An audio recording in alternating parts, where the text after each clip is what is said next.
assume good faith is a classic Wikipedia rule. If you meet somebody, whatever they're doing, they're probably a decent person. And then maybe 1 in 1,000 is somehow actually being malicious. And so it's a very small number of people. And so being positive about people and designing whatever your process is or your life or whatever around that premise of saying, oh, like, I'm just going to assume most people are going to be good. They're going to do the right thing. That actually works really, really well.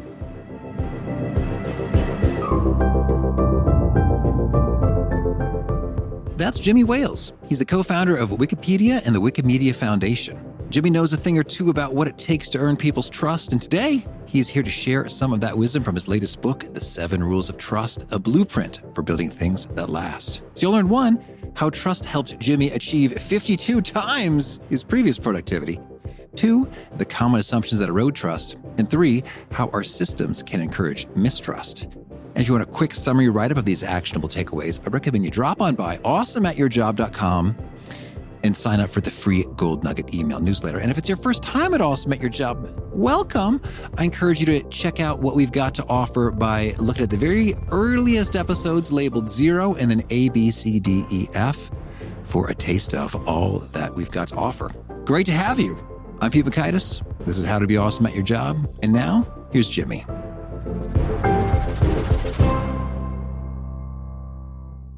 Jimmy, welcome. Hello. Nice to be here. Well, I'm excited to chat with you and get some insight into trust. That's something we're big into here. So why don't we start with, could you tell us the tale of your story of how Wikipedia came to be? And I know we could do that for hours. So let's do the 5 to 10-ish minute version of that, just so we can get situated in context and piggyback off of some things. So I had the idea for a free open source, freely licensed encyclopedia written by volunteers more than 2 years before starting Wikipedia. And I was very excited to get started. I thought it was such an obvious idea. Lots of people would be doing something similar. So I just got started. I didn't really know what I was doing and went out and hired an editor-in-chief. And we set up a 7-stage review process to get anything published. And in retrospect, I realize now the entire system that we built just screamed, we don't trust you. Because that 7-stage process, you had to send in your CV to prove you were qualified. And then we would take your draft and send it out for review to the most prestigious professors we could find and so forth. I mean, we were being more academic than Britannica. And I realized it wasn't going to work when I thought, well, I could try to write an article about Robert Merton, who had just recently won the Nobel Prize in Economics for his work on option pricing theory.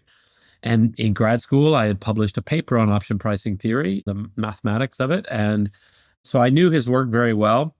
And when I sat down to write, I had this enormous feeling of writer's block because it was very intimidating. They were going to take my draft and send it to the most prestigious finance professors they could.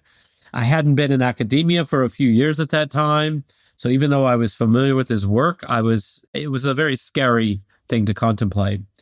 And that was when I realized, like, oh, this isn't going to work. Like, it doesn't feel good. It isn't fun. So one of my employees, Jeremy, came to me and showed me the wiki, the concept of wiki, which had been around for several years. So a wiki is just a website anyone can edit.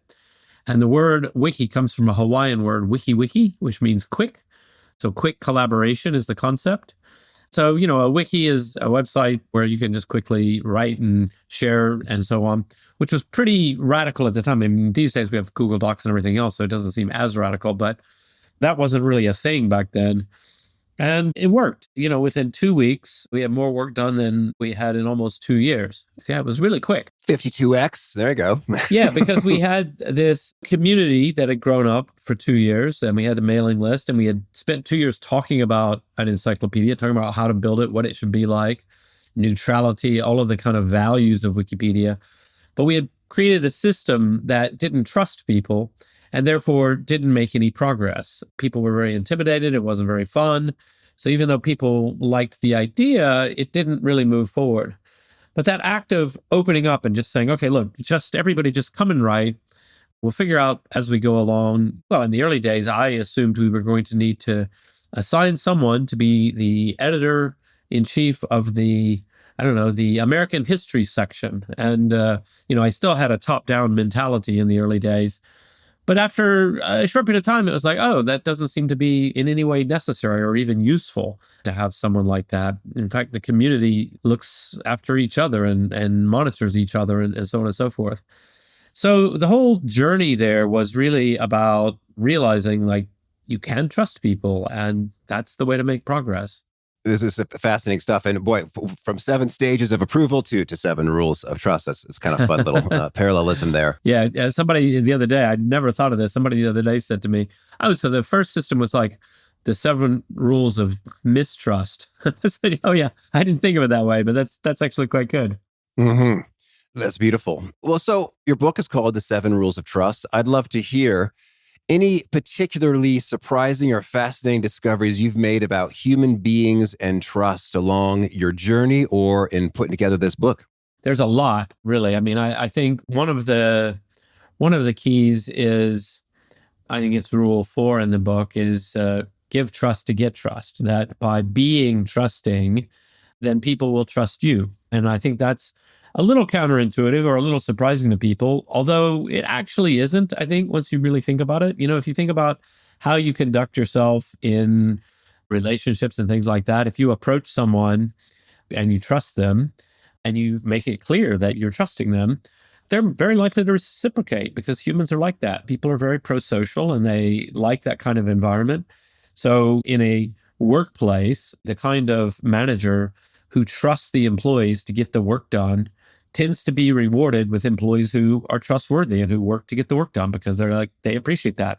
And if you approach the employees with an aggressive sense of mistrust, well, they're probably just going to work to rule at best. They're not going to trust you in return. They're going to say, this person's really being a jerk. And you see these stories from time to time, sort of post-pandemic stories about people working from home and then some kind of software installed on your work computer to monitor whether you're at your keyboard or not. And I'm like, man, quit that job. That is so toxic. Like, that's completely absurd. And actually, if you want employees to give it their best, the best way to get that out of people is to say, yeah, you're going to work from home. You know, we've got a lot of work to get done. That's the important thing. Organize your day as you see fit. If you're away from your computer, give me some time back later. Like, let's be flexible. Let's be trusting of each other. And I think people really respond well to that. And they respond the opposite way when you show them mistrust. Yes, that really does resonate. And I've had that in my own experience. I heard a fun turn of a phrase. I believe it's malicious obedience or malicious compliance. Malicious compliance. Yes, I've heard It's like, that. you say they work to the rule. It's like, oh, this is a rule, huh? Okay, well, I'm annoyed and irritated with you. And this is the rule. And I know this is going to cause a little bit of trouble, but I kind of like that. Yeah. I'm taking some gleeful delight in obeying the rule, but causing a little bit of trouble. Like, well, I'm just doing what I was supposed to. And that's not what we're going for. Yeah, totally. And so it's a healthier way to live, among other things. Okay, well, you mentioned one of the rules. I'd love it if we could, in fact, have perhaps a 1-ish minute overview of each of the rules, and then we'll dig in a little bit from there. Sure. Well, I mean, I don't necessarily have them all memorized in order, but I can do my best. Or maybe I have your table of contents up. If digging in. Oh, that's cheating, So I said the first rule, make it personal. And so the idea here is that trust is won and lost in an individual human mind. There's a lot of different things I mean by that, but in particular, it's about empathy, like thinking about that other person, thinking about what do they need from me in this situation? What will help them to trust me that I'm going to do the things I say I'm going to do? And it's an encouragement that we maybe not think too much about statistical measures and playing the numbers. I certainly, because I come from the consumer internet world, there's a lot of emphasis placed on A/B testing. You A/B test and you see, which of these 2 patterns gets us a higher checkout rate at the end of the visit to the website. Okay, that's valid. I'm not saying don't use A/B testing. A/B testing is super valid. But layered on top of that, you also have to say, but how is somebody going to feel when they get through this? Are they going to feel like this is a great relationship? We're a good company to do business with? Or are they going to feel like, oh my God, this is a nightmare? Even if you somehow got them to the checkout. And where you really see this a lot of times is when you try to unsubscribe from something, there's so many dark patterns there, which I'm sure if all you do is A/B testing, you say, yeah, look, if we do it this way, make it clear, obvious, honest, simple for people to say cancel their subscription, then when people start down that path, even though we give them some reasons along the way and we offer them a discount, we make it easy and 40% of them still quit.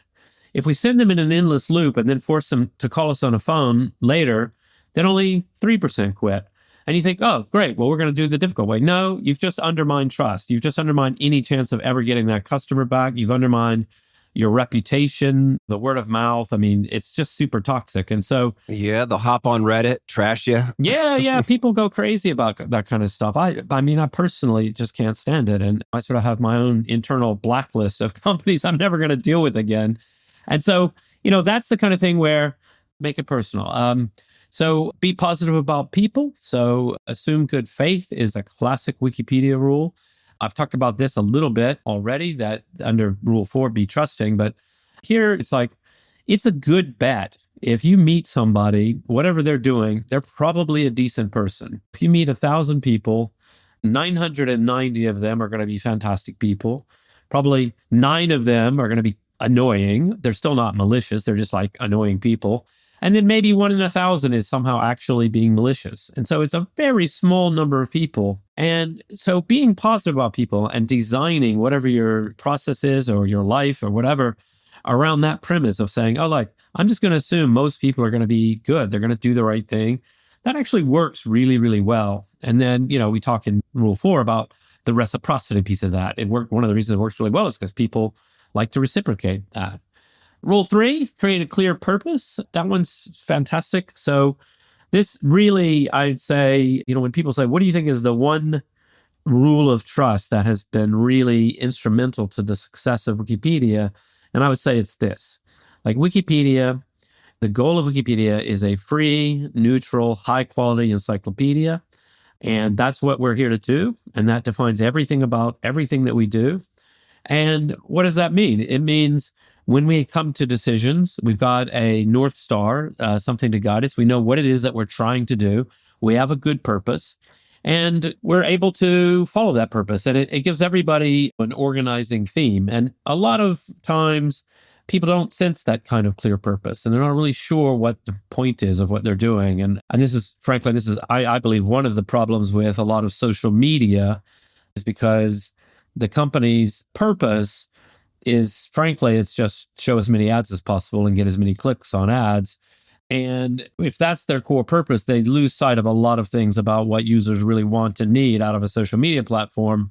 And they instead optimize for addiction, outrage, clickbait, et cetera, which, as we know, is pretty toxic and not very healthy. And so having a clear, good purpose is really important for success.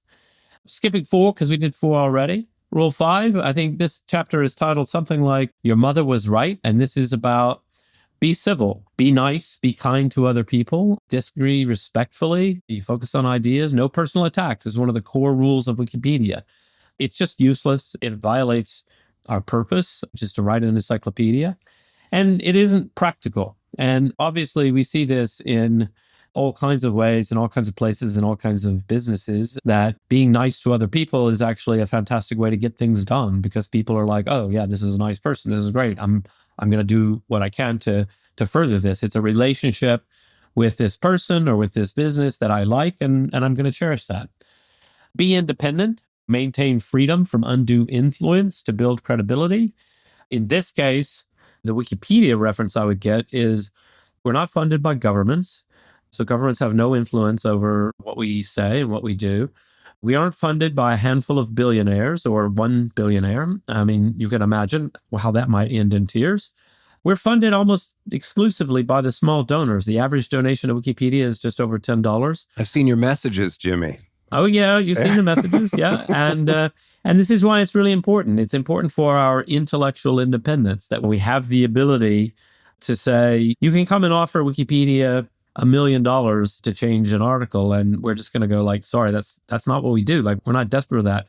And the way it normally happens wouldn't be that blunt or brutal. It would be if we had one major donor who was funding 80% of our budget all the time, then, wow, you would have to really listen to that one donor, and you would really have to worry about what they think about the content of the articles and things like that in a way that I think could easily be unhealthy, as opposed to we have to worry about what the general public thinks, that everybody thinks, and we need to appeal to the widest possible audience so that everybody can go, you know what? That Wikipedia is a great thing. I love it. I should chip in. That independence is part of why people trust us. Like when you're reading Wikipedia, you know, for example, that no government can force us to change an article. And they've tried. You know, we were banned in Turkey for 3 years and we fought all the way to the Supreme Court in Turkey and won. Meanwhile, for 3 years, we were blocked in Turkey and we didn't give in. And that's kind of just, we're very principled. We're very independent in that way. Because for us, that value of independence, that intellectual independence is really core to our whole mission. And we have to fight for that. I'd love to comment on that. I think it's so wise and true that we should take a look at that. And I don't think it's conspiratorial to just assume that when there's a substantial flow of money from a concentrated source, whether it's an industry or an individual, that will influence the editorial choices of something. So for like TV news, I mean, I've noticed a pattern of who tends to advertise a lot on TV news, and I don't want to be a tinfoil hat conspiracy person, but I got to imagine that has an impact on what stories they choose to pursue and which ones they don't. I will tell you, I have a couple major customers, and when I'm getting pitches that say, oh, hey, we're going to totally make fun of one of your major customers, wouldn't that be sort of a fun little episode? It's like, well, maybe, but I already don't want to do that. I mean, I also don't think it's valuable, but I will admit, like my financial influence is impacting what I choose to do, at least a little. I used to be on the board of the Guardian newspaper here in the UK, and that's a really interesting structure because the Guardian is owned by a nonprofit trust. I was on the commercial board, so the operating company that actually runs the Guardian. But the editor-in-chief of the newspaper is hired by the other board, by the Scott Trust, by the nonprofit board. And we, the commercial board, had no authority to fire the editor-in-chief or to change any editorial policies. And so that was a really strong firewall, backed up by the legal structure that there just wasn't any way. Now, that doesn't mean that the editor-in-chief completely doesn't care about the commercial situation. They have to. I mean, newspapers are in dire straits and all of that. But I kind of like that sort of independence. And so, when we say be independent, that doesn't necessarily mean, well, anything done for money is bad because it's all going to be corrupt. I don't believe that. But I do believe that there is that potential, right? Then you do have to think about, okay, how do we design this situation so that it's quite clear? Typical kind of example, like Google has always been good about maintaining the independence of the search results from the ads. So you can pay money and get to the top by paying for an ad, and it's clearly marked as an ad. Or, I mean, good luck. Like the algorithm's the algorithm, and they keep those teams very separate, and they're quite ideological about that. And I'm glad, and I think they should be. If they started to break down and say, well, actually, we've decided that in our organic search results, we're going to start favoring our biggest partners, I think they would lose a lot of trust, and I think that would be damaging to them in the long run. Okay, well said. So that's independence. What's next? So the seventh rule is be transparent. And this one's kind of obvious. I mean, I think it's one of the things people first think of when you say what makes an organization more trustworthy. And one of the things you say is, transparency. Like, I want to understand how it all works, how are decisions made. I've been encouraging the news media, and there's a lot of proposals out there, not just from me, from lots of people. And I'm like pointing at those and going, yeah, that's a good idea, which is when you're writing a story, don't just adopt that voice of God, voice of the New York Times. We're going to tell you like it is. You can trust us. We're the New York Times. You need to show your work. You need to tell us who you interviewed. You need to tell us all the details of the story. If you've got multiple sources, you need to talk about that. If there is a source, I mean, this is my personal pet peeve, and some organizations are better than others about this, is like, okay, there's a Supreme Court case. Okay, it just came out yesterday. I'm just making this up, just hypothetically. And I'm like, ooh, and I see a headline. I'm like, ooh, that sounds like an important Supreme Court decision. I'm really interested in that. And it's so annoying. It's like, oh, here's their interpretation. This will destroy democracy. Or finally, this decision will save democracy. And it's like, yeah, but you didn't link to it. It's super irritating. Now, it's not like they're hiding it from me. I can then go off and Google and find it myself. But that's like a little small thing of like, if you really believed your interpretation was accurate, wouldn't you link straight to it and link straight to the quote, that would prove what you're saying? And that's the kind of transparency that I think would help to build trust in news and other types of publications. Yes, I feel the same way in terms of because in some ways, reporting on a news article can be endless. Like there's so many people you could talk to, so many rocks you could overturn. But when the story is about a document or a book, a Supreme Court decision or a court ruling elsewhere, it feels to me, and maybe this is too high a standard, that the bare minimum is, did you read the thing that you're reporting about? Definitely. Because that's really kind of finite and approachable, assuming it's not thousands of pages and all that. So yes, I'm with you in showing the work, and I'd also love to get your take on. In some ways, some of these things feel commonsensical, although not always common practice for sure. Are there any kind of hidden, mysterious, easily overlooked ways you think that professionals are losing trust? They're just squandering it and they don't even know it. I think one of the things that we know, just looking at the data, is that there has been a significant decline in trust across most of the world. Decline in trust in journalism, politics, business, to some extent, to trust in each other, and that this is having some negative impact in society. One of the examples that we talk about in the book, the question of masks in the pandemic. And basically, we quote health authorities very early when the pandemic, when the news first started to break, and they basically said, don't bother with masks. Please don't rush out and buy a lot of masks. They gave two reasons. One, they're really needed in the hospitals, and two, they don't really do any good for you at home anyway. But then a month later, everybody's like, it's mandatory. You must wear a mask every time you're outside, right? And so suddenly, when you go out of your house and you're in the public place, you must wear a mask. Well, that flip-flop caused a lot of people to lose trust. And in fact, one of the reasons they first said don't bother with masks is they didn't trust the public to follow that first warning. They were afraid people were going to panic and buy up all the masks. There'd be a mass shortage in hospitals. And it's like, no, trust the public. Say, actually, masks are effective if worn properly, et cetera, et cetera. And at the end of the day, where I get to on masks is like a proper N95 mask, worn properly by a professional in a hospital setting. They are effective at reducing transmission. I live in London, and the number of people who are riding the tube in London, very crowded, with their mask half-ass on, half-ass off. Hey, was that really helping? I'm not so sure. And that's what the data seems to suggest is like, yeah, good, strong effect in hospitals, less so elsewhere. So where do you get to on that? That's a complicated question.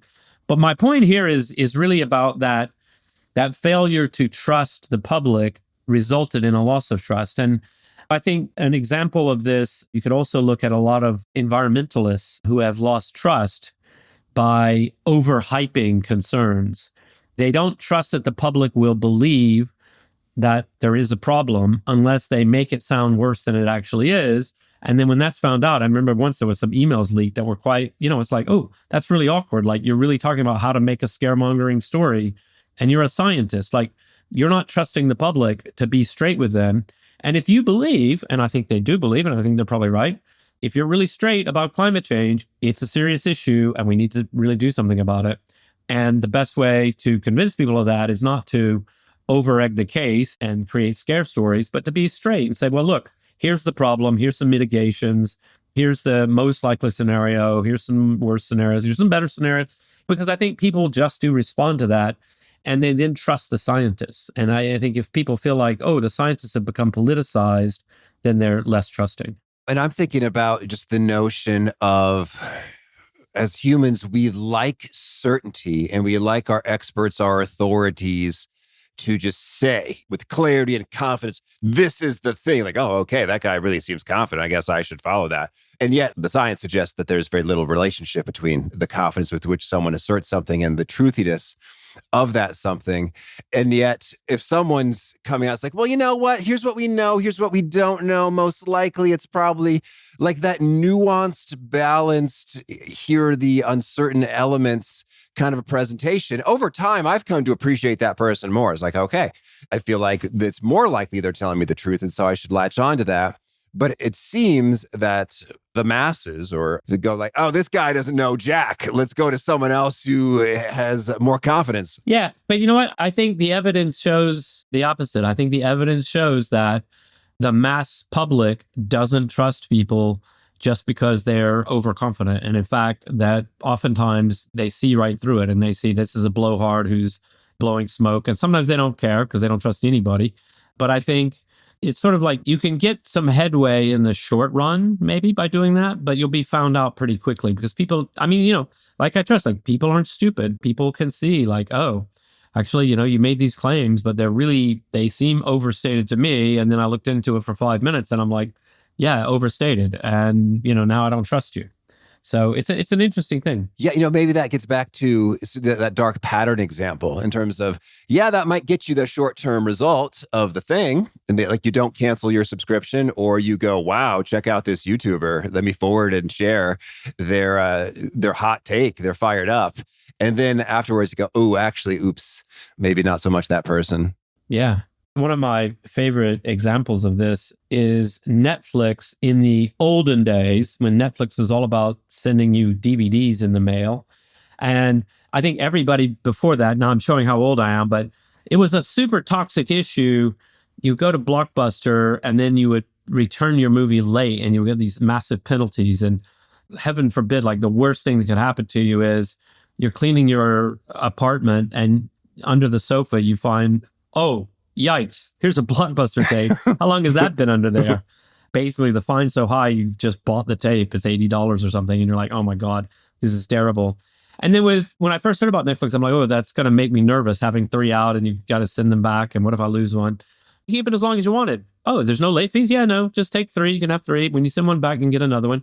What if I lose it? Just tell us and we'll send you another one. Like, that's it. Nothing bad's going to happen. Like, we trust you that you're not scamming us. So obviously, if you report, I don't know what their limit was, but I probably after about 5 lost DVDs, they're going to go, you know what? Actually, you're losing too many. So we're going to cut you off. But broadly, they were just like, yeah, we think most people are going to be honest. Nobody likes a late fee.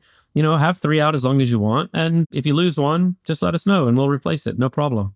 Wow. Like, I feel seen. I feel trusted. And that was a big part of why they succeeded, even though ordering DVDs by mail was less convenient than sort of popping by Blockbuster on the corner.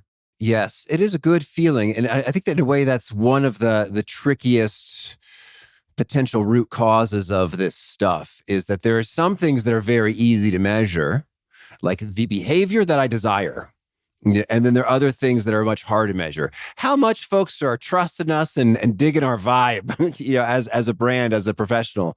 And the former is easy to measure, the latter is hard to measure. And so we may optimize for the former at our own expense. Yeah, and that's exactly, there's a very famous management research paper that's everybody learns about in grad school on the folly of rewarding A while hoping for B. And one of the reasons people reward A while hoping for B is that A is easy to measure. And so then you reward A, but frankly, then everybody starts to care about A because that's what they're rewarded for. And if A can come at the expense of B, fine. That's what people will do because you've signaled very strongly. And so sometimes you've got to have a little more discretion and a little more judgment around these things, which only really works if you've got a culture of trust, which is to say your bonus as a salesperson, your bonus is going to be based on sales, but also this kind of indefinable thing of your customers, how happy are they? Are you building the right relationships? Maybe you haven't closed as many deals as somebody else, but you've built relationships. So a part of your bonus is going to be like you're building the base for future. Okay, how do you judge that? Well, you're going to have to trust. And we have to have a culture of trust where I'm trusting you to do all the right things. And we're going to succeed together more if that's our attitude, if that's our team attitude of like, okay, yeah, of course, we're a sales team. We got to make the sales. We got to make the numbers, but we're not overly obsessed with the numbers at the expense of thinking about how do we build the broader growth of our customer base and things like that, even if we're doing some activities that aren't going to result in sales this quarter. Well, and this reminds me that my first home purchase was through a Redfin agent. And he informed me that a substantial piece of their compensation is all about the reviews, like what we have to say about the agent. Whereas you think about real estate, it's all about, hey, how many deals can be closed and at what price and get the percentage and move.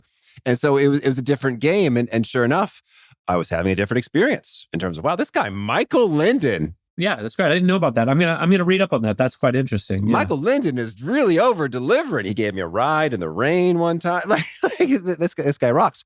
And so that was a pretty cool first time experience. Well, Jimmy, we're coming up on time. Tell me anything else you want to make sure to mention before we hear rapid fire about some of your favorite things.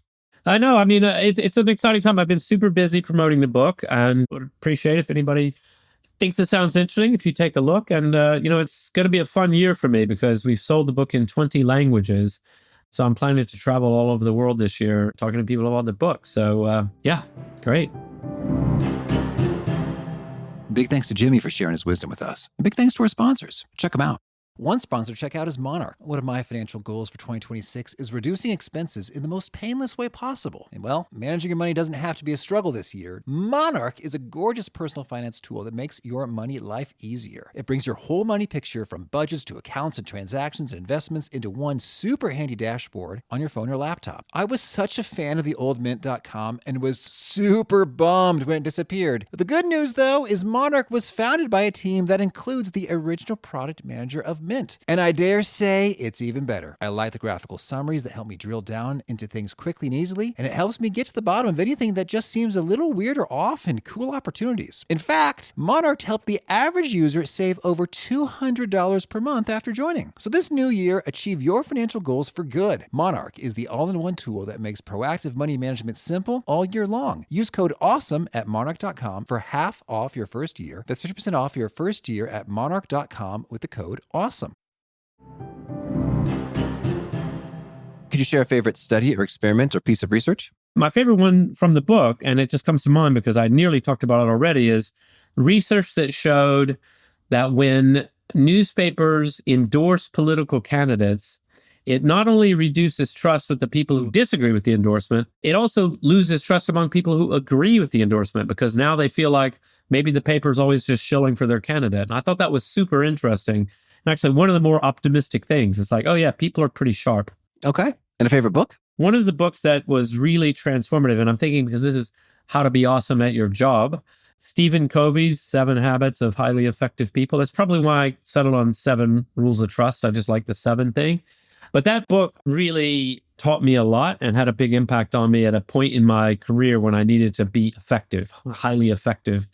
So I love that book. All right. And a favorite tool?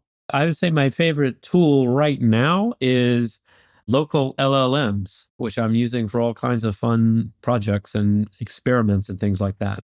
Well, that's so intriguing. If we could have a whole nother episode about this. But if I may, can you tell me what is a local model you're digging and a piece of hardware that folks would need if they're going to embark down this route? Yeah, so I'm digging GPT OSS 120B. So this is the latest model. Classic. Free model released by OpenAI, which has gotten a lot of criticism for not releasing very much. And I bought the most expensive laptop I ever even thought of buying in my life, which is the M4 MacBook with 128 gig of RAM, which can run that model quite well. It's fast and it runs it really well. And it's quite a smart model. I'd say just a full step behind, the cutting edge models in the cloud. But it's really impressive what you can do on a local computer. And I actually think looking forward for the next several years, there's going to be an enormous growth and demand for compute on local computers because it's so possible to do such amazing things that everybody's going to want it. Okay. And is there a key nugget you share that really seems to connect and resonate with folks you hear quoted back to you often? My signature quote, I guess, is imagine a world in which every single person on the planet is given free access to the sum of all human knowledge. That one puts a spark in people's eye because they're like, yeah, that's what the internet should be about. Give everybody access to free knowledge. That's fantastic. And obviously, that's the goal of Wikipedia. All right. And if folks want to learn more or get in touch, where'd you point them? Well, so I've got a little pilot project called Trust Cafe, trustcafe.io. It's a social network, but it's very much a work in progress. I've just got a couple of developers working on it, small community. I haven't really promoted it that much. I mention it from time to time, And I'm on there. You can come and say hi to me. Cool. And do you have a final challenge or call to action for folks looking to be awesome at their jobs? I would say take a trust inventory. So think about all the different aspects of your work life, your home life, all of that. Think about what are the things that I could do to help people trust me, and what are the things I can do to encourage other people to be trustworthy, because I think it will pay huge dividends. All right. Jimmy, thank you. Great. Thank you.